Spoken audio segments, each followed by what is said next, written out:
تکبیر. اللہ اکبر اللہ اکبر لا الہ الا اللہ واللہ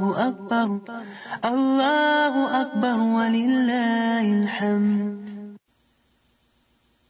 سورۃ الضحیٰ آیت نمبر 1 سے 11 تک. بسم اللہ الرحمن الرحیم.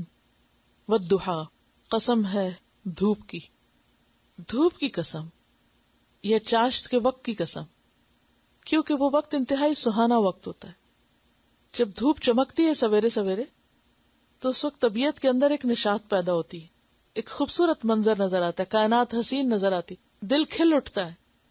واللیل اذا سجا، اور رات کی جب وہ ٹک جائے، پرسکون ہو جائے. چھا جائے نہیں ہے اس کا ترجمہ، کیونکہ یغشا چھانا ہے. تو یہاں اصل میں رات جب سنسان اور بالکل خاموش ہو جاتی ہے نا، ڈھاک ہو جاتی ہے، یہ اس وقت کا ذکر ہے. وہ بھی انسان کے لیے بہت ایک سکون اور ایک آرام اور خوشی کا، اطمینان کا وقت ہوتا ہے. اصل میں عربی میں کہتے ہیں سجل میت، میت پر چادر ڈال کے اس کو چھپا دینا، ڈھانپ دینا، اس کے لیے لفظ آتا ہے. تو رات کا اتنا حصہ گزرنا کہ سب سو چکے اور تاریکی کی چادر چھائی ہوئی ہو، بالکل خاموشی ہو، جسے موت کی خاموشی جسے کہا جاتا ہے، تو اس کے لیے لفظ آیا ہے سجا، بالکل سنسان ہو گیا سب کچھ. ایک طرف دھوپ ہے، دن ہے، چہل پہل ہے، یہ بھی انسان کی ضرورت ہے، اور دوسری طرف رات کا اندھیرا بھی انسان کی ضرورت ہے. اصل میں اس صورت کے پس منظر میں یہ بات بتائی جاتی ہے کہ نبی صلی اللہ علیہ وسلم پر کچھ عرصے کے لیے وحی آنا بند ہو گئی تھی، اور اس کا نتیجہ کیا ہوا کہ آپ پریشان ہو گئے کہ شاید اللہ تعالیٰ مجھ سے ناراض ہو گیا ہے. اور اس پر احادیث بھی موجود ہیں، اور ایک روایت میں یہ بھی آتا ہے کہ آپ صلی اللہ علیہ وسلم کی کچھ طبیعت ناساز ہوئی تو 2-3 دن رات کے وقت نہیں اٹھے نماز کے لیے. تو ایک عورت آئی اور کہنے لگی کہ یوں لگتا ہے کہ تیرے شیطان نے تجھے چھوڑ دیا ہے.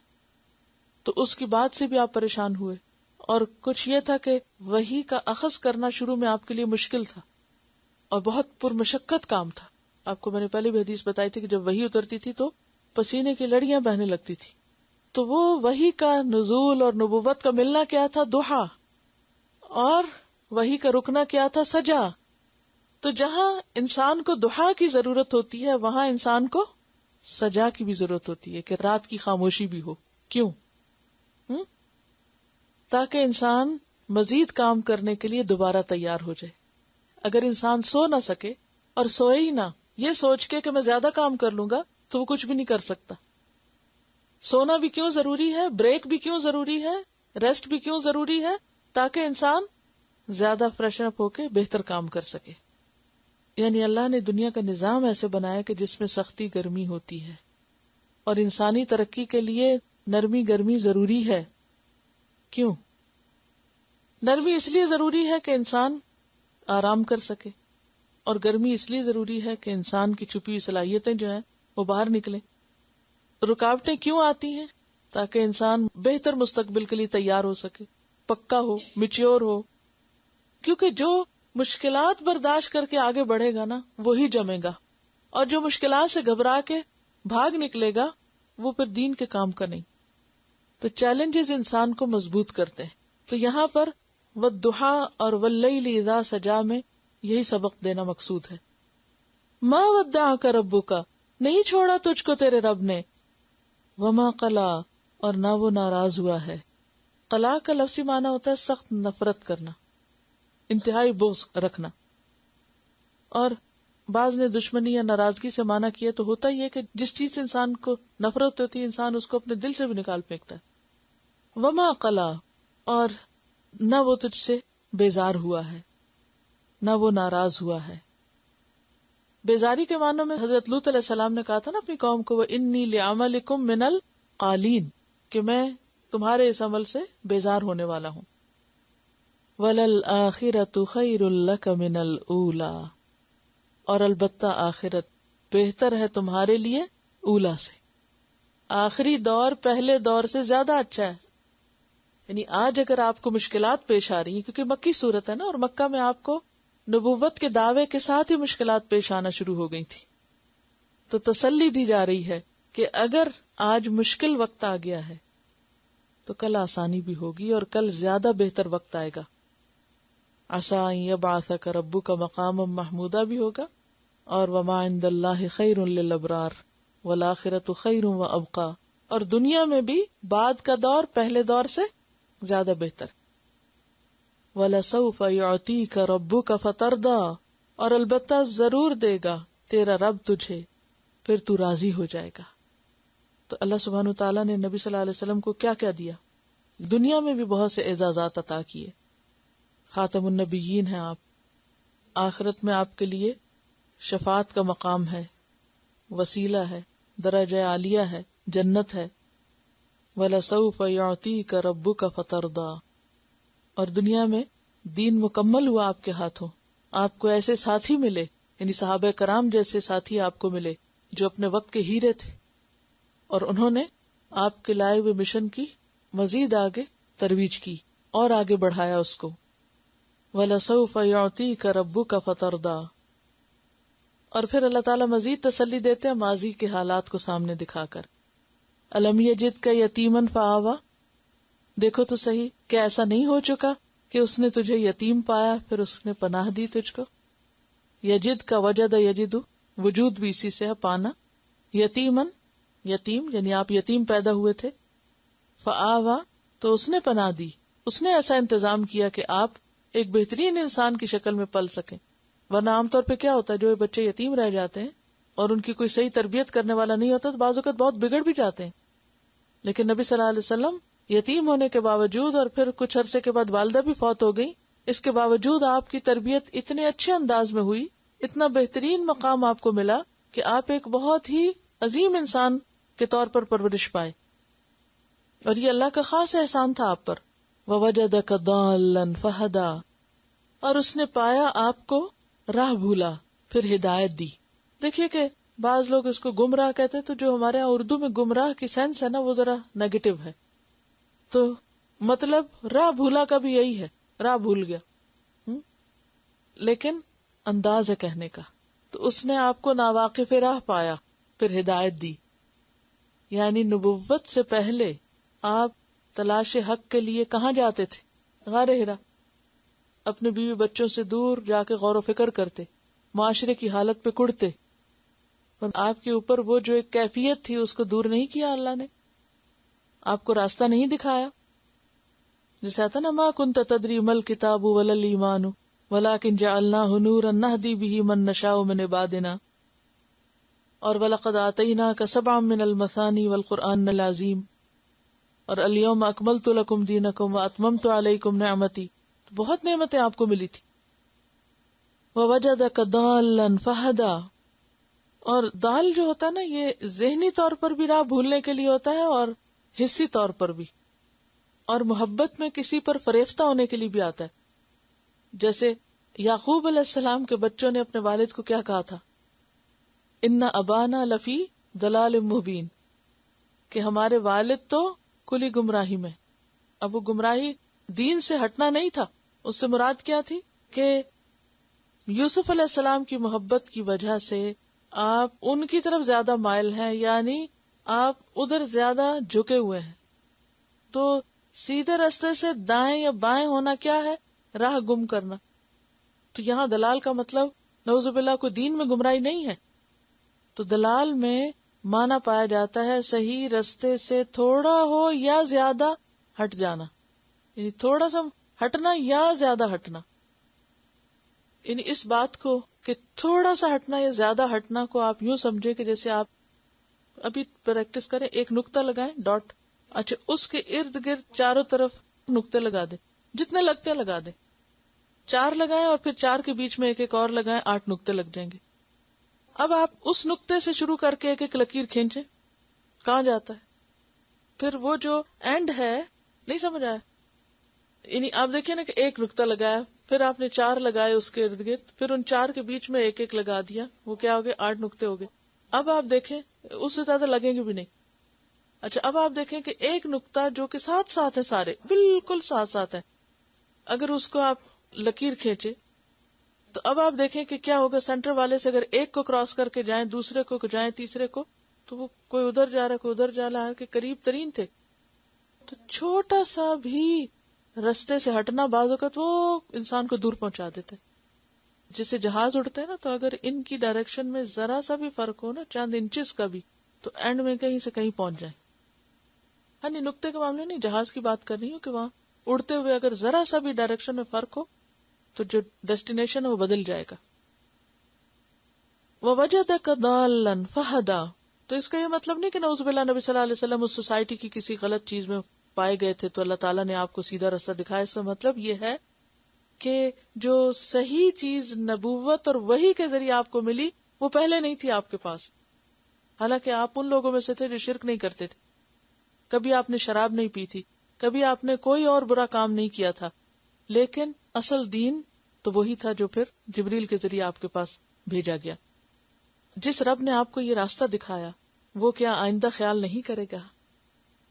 کتنی خوبصورت آیت ہے. ہم سب کو بھی فکر ہوتی ہے نا، پتہ نہیں اس کے بعد کیا بنے گا. تو میں ہمیشہ تسلی دیتی ہوں اس سٹیج پر اپنے اسٹوڈنٹس کو کہ جو رب یہاں تک لایا نا وہ آگے بھی راستہ دکھائے گا. بات یہ ہے کہ ہماری تڑپ اور ہماری طلب جو ہے وہ زندہ رہے، سچی رہے. وَوَجَدَكَ عَائِلًا، اور پایا تجھ کو مفلس. عَالَ يَعِيلُ عَيْلَةً سے، عَيْلَةً مفلسی تھی کو کہتے ہیں. یہ جو کہ آپ یتیم تھے اور پھر اس کے بعد آپ کے چچا ابو طالب جو تھے جن کی سرپرستی میں آپ تھے، وہ خود بھی عیالدار تھے اور مالی طور پہ بہت مضبوط نہیں تھے، لیکن جب حضرت خدیجہ رضی اللہ تعالیٰ عنہا سے آپ کی شادی ہوئی تو دنیاوی دولت بھی آپ کے پاس بہت آئی. وَوَجَدَكَ عَائِلًا فَأَغْنَىٰ، اور پایا تجھ کو عیالدار یا مفلس. فَأَغْنَىٰ، پھر اس نے غنی کر دیا، یعنی بے نیاز کر دیا، مالدار کر دیا.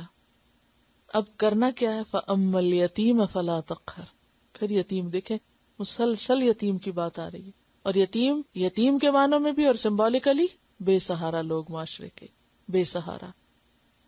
فَأَمَّا الْيَتِيمَ، تو جہاں تک یتیم کا تعلق ہے، فَلَا تَقْهَرْ، تو اس پہ قہر نہ کرنا، سختی نہ کرنا یا دباؤ نہ ڈالنا. قہر جو ہوتا ہے کسی زیر دست کو کمزور پا کے دبانے کے لیے آتا ہے کہ کوئی بول نہ سکے، ہل نہ سکے. یعنی بعض اوقات لوگ اگر کسی کی مدد کرتے ہیں یا کسی کے کام آتے ہیں تو پھر کیا کرتے ہیں، اس کو پورے کا پورا اپنے کنٹرول میں لینا چاہتے ہیں کہ وہ اپنی مرضی سے سانس بھی نہ لے سکے، کوئی ڈیسیژن نہ کر سکے، کچھ نہ کر سکے اپنے ارادے اور اپنی خواہش سے. وہ پھر اپنی ہر بات میں پابند ہو کس کا؟ اس کا جو اس کی مدد کر رہا ہے.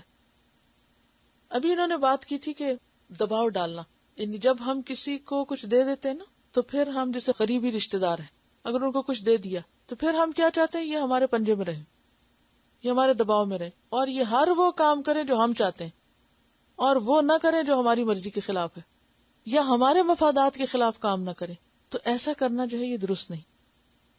ہمارا فرض کیا ہے؟ ضرورت مند کو دے کے فارغ، اس کے بعد اسے غلام بنا لینا یا اس پہ اپنی مرضی جتانا یا اس کو اپنی مرضی سے اپنے مرضی کے مطابق موڑنے کی کوشش کرنا، یہ درست نہیں. فَأَمَّا الْيَتِيمَ فَلَا تَقْهَرْ، تقہر کا مطلب یہ نہیں ہے کہ تم اس کو مارو پیٹو نہیں، کیونکہ تربیت کرنے کے لیے یتیم کی بعض اوقات اس کو ڈانٹنا بھی پڑتا ہے. تقہر کا مطلب ہے اس کو دباؤ میں نہ رکھو، اس کو کنٹرول نہ کرو. وَأَمَّا السَّائِلَ فَلَا تَنْهَرْ، اور جہاں تک سوالی کا تعلق ہے تو اس کو جھڑکو مت. نہر ینہر کا کیا مطلب ہے؟ یہاں جھڑکنا. وَأَمَّا بِنِعْمَةِ رَبِّكَ، اور جہاں تک آپ کے رب کی نعمت کا تعلق ہے، فحدث، تو اس کو بیان کرو. نعمت سے مراد کیا ہے؟ نبوت، قرآن، ہدایت، اور خاص طور پر ان نعمتوں کا ذکر جو پیچھے گزری. کیا کیا؟ الم یجد کا یتیمن فآوا، یعنی یتیمی کی حالت میں پناہ دی، دلال کی حالت میں ہدایت دی، عیالداری کی حالت میں غنا دی. تو اب کیا کریں؟ آپ کو جو اللہ نے دیا ہے فحدث، آپ اس کو آگے بیان کریں، آپ اسے دوسروں سے شیئر کریں، اس کو بانٹیں، اس کو آگے تقسیم کریں. یعنی آپ کو اگر نبوت دی تو آپ نبوت کی ان ذمہ داریوں کو نبھا کے لوگوں کو ہدایت دینے کا کام کریں. اسی طرح قرآن دیا تو اس کی تعلیم آگے دیں. آپ کو یتیمی میں پناہ دی تو آپ بھی بے سہارا کی مدد کریں. اور اسی طرح جو مال و دولت اللہ نے آپ کو دیا اس میں دوسروں کو شریک کرے. وَأَمَّا بِنِعْمَةِ رَبِّكَ فَحَدِّثْ. اور حدث و حدیث و تحدیث کا ویسے معنی ہوتا ہے زبان سے بات کرنا. تو زبان سے بات کرنے میں کیا چیز آتی ہے کہ ان نعمتوں کا زبانی بھی شکریہ ادا کریں، یعنی ان نعمتوں کا ذکر بھی کریں. تحدیث نعمت کہ انسان کو جو ملا ہو اس کی قدر کرے اور اس کا ذکر بھی کرے، اور وہ نعمت ظاہر بھی ہو. کیا فرض بنتا ہے کہ انسان نعمت کو ظاہر کرے، آگے پہنچائے، اس کا ذکر کرے، اس پر شکر ادا کرے. جیسے آپ صلی اللہ علیہ وسلم کے پاس ایک شخص آیا اور اس کے جسم پر میلے کچیلے کپڑے تھے. آپ نے فرمایا تمہارے پاس کوئی مال نہیں ہے؟ اس نے کہا سب کچھ ہے، یہ بھی ہے، یہ بھی. تو آپ نے فرمایا کہ جس کو اللہ نے یہ سب کچھ دیا ہو اسے چاہیے کہ اس کا اثر اس کے جسم پر نظر آئے. تلاوت بک فحدث. تو یہاں پر کون سی نعمت ہے جس کا ذکر کیا جا رہا ہے؟ نعمت قرآن، نعمت نبوت، اور اس کے علاوہ وہ تمام نعمتیں جو نبی صلی اللہ علیہ وسلم پر کی گئی تھی جن کا اس صورت میں ذکر ہے. الم یجدک یتیما فآوی ووجدک ضالا فہدی ووجدک عائلا فاغنی. یعنی نمبر 1 پروٹیکشن ہے، یتیما فآوی، نمبر 2 ہدایت ہے، اور نمبر 3 غنا ہے. تو تینوں طرح کی نعمتیں جو ہیں ان کا، اور خاص طور پر ان سب نعمتوں میں بڑی نعمت جس کو اللہ سبحانہ وتعالی خود بھی نعمت کہتے ہیں، الیوم اکملت لکم دینکم واتممت علیکم نعمتی. تو یہ جو دین اسلام کی نعمت آپ کو ملی ہے اور قرآن کی نعمت آپ کو ملی ہے، اس کو کیا کرو؟ آگے بیان کرو. جہاں تک دنیاوی نعمتوں کا تعلق ہے تو انسان کو جو بھی نعمتیں ملی ہیں ہر انسان کو مختلف طرح ملی. جیسے نبی صلی اللہ علیہ وسلم کو طرح طرح کی نعمتیں ملی، اسی طرح ہر انسان پر اللہ سبحانہ وتعالیٰ نے بہت سے احسانات کیے ہیں. تو انسان کا کام کیا ہے کہ وہ کیا کرے؟ ان نعمتوں کا ذکر کیا کرے، نعمتوں کی بات کیا کرے. عام طور پر ہم کس چیز کا ذکر کرتے ہیں؟ جو نعمت نہیں ملی وہ ہمارے ذہن پہ زیادہ چھائی رہتی ہے اور اس کا ہم گلہ شکوہ زیادہ کرتے ہیں.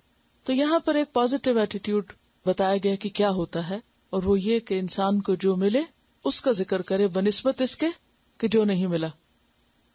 اسی طرح اگر کسی انسان کی طرف سے ہمیں کوئی خیر اور بھلائی ملی ہے تو اس کا ذکر کرنا چاہیے بنسبت اس کے اگر اس انسان کی طرف سے کوئی تکلیف پہنچی ہو. لیکن ہمارا رویہ کیا ہوتا ہے کہ کسی کی طرف سے جو بھی کوئی خیر ہمیں پہنچ جائے اس کا ذکر ہم نہیں کرتے، بہت کم کرتے ہیں. لیکن اگر کسی کی طرف سے کوئی تکلیف پہنچے تو اس کا چرچا خوب کرتے ہیں. تو کرنا کیا چاہیے کہ اللہ کی طرف سے یا بندوں کی طرف سے ہمیں جو بھلائی نصیب ہو اس کا ذکر زیادہ کیا کریں. نعمتوں کا ذکر کیا فائدہ دیتا ہے؟ اس سے کیا ملتا ہے انسان کو؟ یہ شکر گزاری کا ایک ذریعہ ہوتا ہے، اور شکر گزاری سے انسان کی نعمتوں میں اور اضافہ ہوتا ہے. لَإِن شَكَرْتُمْ لَأَزِيدَنَّكُمْ.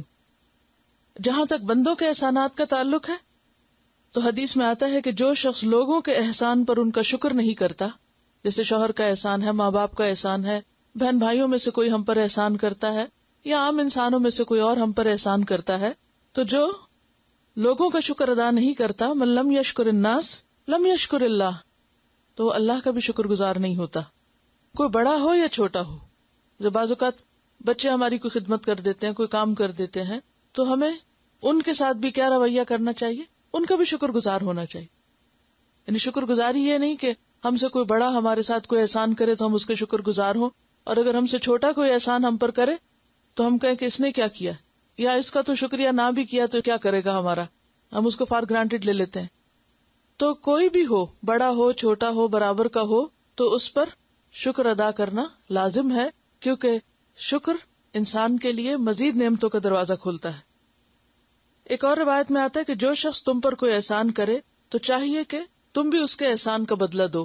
اگر مالی بدلہ دینے کی استطاعت نہیں تو یہی کرو کہ لوگوں کے سامنے اس کی تعریف کرو.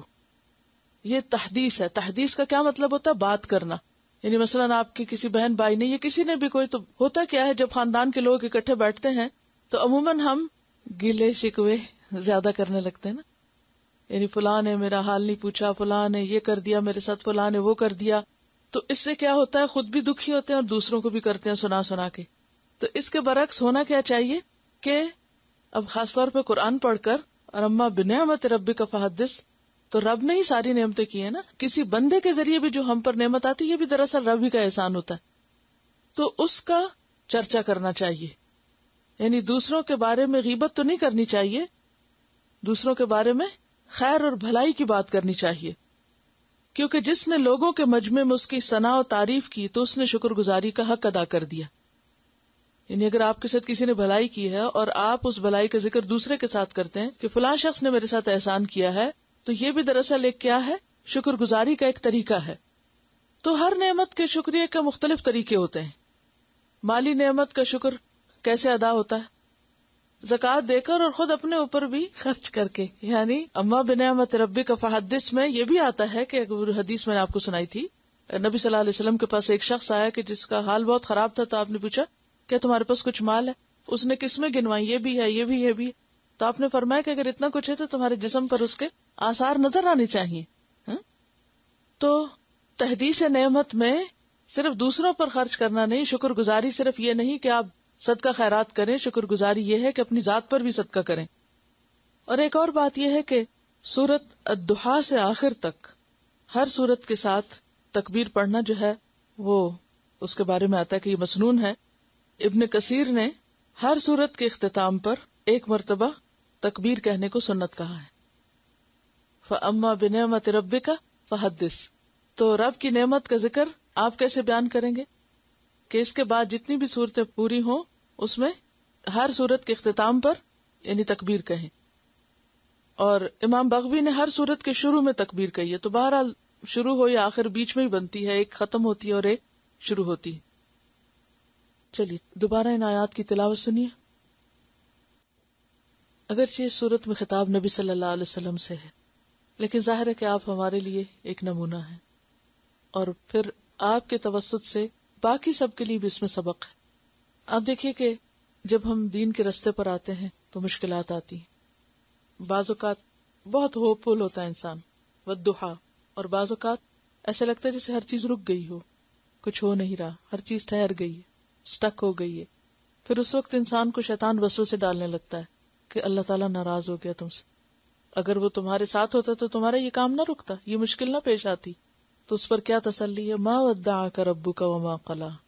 کسی بھی ایسی چیز کا رک جانا جس کا تمہیں انتظار ہو، اس میں بھی اللہ کی حکمت ہے. اور پھر کتنی امید دلائے گی، وَلَلْآخِرَةُ خَيْرٌ لَكَ مِنَ الْأُولَىٰ. پہلے دور سے پچھلا دور زیادہ اچھا آئے گا. اور پھر وَلَسَوْفَ يُعْطِيكَ رَبُّكَ فَتَرْضَىٰ، کہ انسان دین کی نعمت اور دین کی ترقی اور دین کا جو انعام ہے دنیا اور آخرت میں، کہ دین کے جو فائدے ہیں وہ جب وقتی طور پر انسان کو نظر نہیں آتے کہ ہے اتنا کام کیا، اتنی محنت کی، کوئی اثر نظر نہیں آتا، کوئی نتیجہ نظر نہیں آتا، یوں لگتا ہے جیسے کچھ بھی نہ کیا ہو، تو اس کی تسلی دی جا رہی کہ نہیں، بعد میں اس کے پھل دیکھتے رہو گے. اور ہم دیکھتے ہیں کہ نبی صلی اللہ علیہ وسلم کے بعد صحابہ کرام نے کہاں کہاں تک دین کو پہنچایا، حضرت ابوبکر کے دور سے لے کے آخر تک.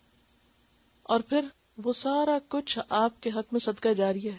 جتنے صحابہ کرام نے جو کچھ کیا سب ثواب آپ کو، جو تابعین نے کیا، آج جو کچھ ہم کریں اس کا بھی اجر کا ایک حصہ کس کو جائے گا؟ آپ صلی اللہ علیہ وسلم، کیونکہ آغاز وہاں سے ہوا.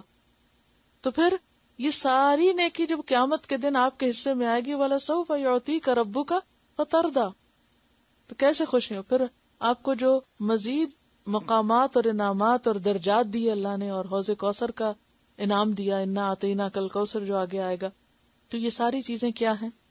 یہ خوشخبریاں ہیں آئندہ کی. ابھی مکہ میں یہ سب کچھ ہوا نہیں تھا، لیکن پہلے سے تسلی دے دی گئی. یہ وہ وقت ہے جو انتہائی مشکل وقت، اور ابھی بہت سی مشکلات آ رہی تھی، تو کہا فکر نہیں کریں.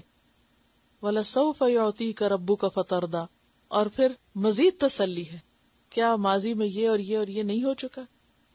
ایسی ایسی مشکلیں نہیں تھی تم پر، اور کیا ان مشکلوں سے اللہ نے نہیں نکالا؟ اور وہ مشکلات صرف مادی مشکلات نہیں، روحانی مشکلات بھی ہیں. روحانی مشکل کیا ہے؟ وَوَجَدَكَ ضَالًّا، انسان بھٹکتا پھرتا ہے، کیا صحیح ہے اور کیا غلط ہے، کیا کروں اور کیا نہ کروں، اور اللہ ہدایت کا انتظام کر دے.